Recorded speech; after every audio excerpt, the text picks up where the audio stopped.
एका ज्ञान वृक्षाची कथा. खूप वेळ आधी एक सुंदर आणि हरभरं गाव होतं, ज्याचं नाव स्वप्नांचं गाव होतं. तिथल्या लोकांचं जीवन आनंदाने आणि एकोप्याने भरलेलं होतं. गावाच्या मध्यभागी एक जुनं झाड होतं, ज्याला सर्वांनी ज्ञानवृक्ष असे नाव दिले होते. असं सांगितलं जात होतं की या वृक्षाखाली बसून जो कोणी आपली इच्छा व्यक्त करतो ती पूर्ण होते. एक दिवस गावात एक युवक रघु आला.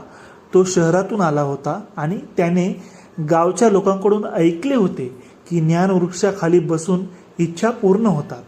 रघुने विचार केला, मीही माझी इच्छा मागेल आणि ती इच्छासुद्धा पूर्ण होईल. तो ज्ञानवृक्षाच्या जवळ गेला आणि तिथे बसून म्हणाला, हे ज्ञानवृक्ष, मला श्रीमंत बनव. पण जसे त्याने हे म्हटले, झाडाची पानांनी थोडा सरसळ आवाज केला आणि एक मंद आवाज आला, धैर्य ठेव, आधी मेहनत कर. रघुने त्या आवाजाला दुर्लक्ष केले आणि दुसऱ्या दिवशी शहरात परत गेला. तो शहरात श्रीमंत बनण्याचा प्रयत्न करत राहिला, पण प्रत्येक वेळी त्याला अपयशाचा सामना करावा लागला. अनेक वर्षांनी रघु पुन्हा गावात परत आला.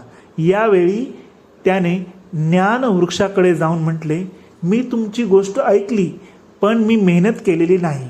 आता मी मेहनत करण्याचा निर्णय घेतला आहे. मला माझ्या इच्छेसाठी मेहनत करण्याची परवानगी द्या. झाडाने पुन्हा पानांनी सरसरताना म्हटलं, खरे मेहनत करून यश मिळवता येते. रघुने मेहनत केली, शेतीत काम केले, गावाच्या लोकांना मदत केली आणि हळूहळू त्याने स्वतःचा व्यवसाय उभारला.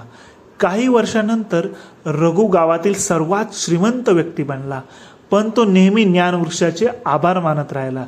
त्याला समजले की इच्छा फक्त मेहनतीनंतरच पूर्ण होतात. या कथेमधून आम्हाला हे शिकायला मिळते की इच्छा फक्त मागण्याने पूर्ण होत नाही, त्यासाठी मेहनत आणि धैर्याची आवश्यकता असते. तर मित्रांनो, कशी वाटली ही गोष्ट?